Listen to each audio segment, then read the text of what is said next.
So the next thing I want to show is that we can use the class field syntax that we covered in the previous section. So if we look at our JS classes version, no TypeScript here, we added score and numLives as properties or as fields outside the constructor. We just initialize them with a value. We can do the same thing in TypeScript.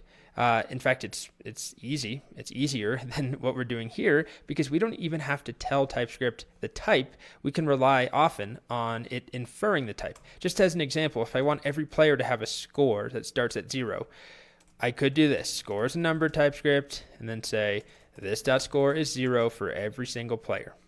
That's totally fine. But I could also get away with this. Score equals 0.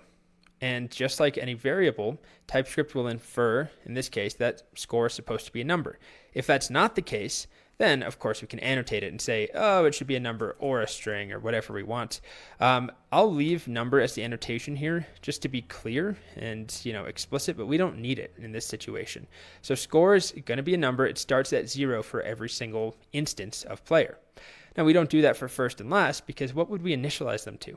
The point is that we need a first and last that will be passed in that we then set first and last to.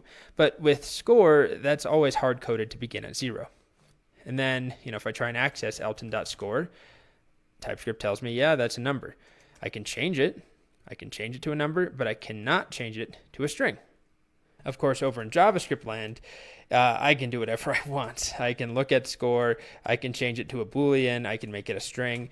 And poor TypeScript can't control that. The point of TypeScript is to intercept those, to find those issues before we ever make it to JavaScript land.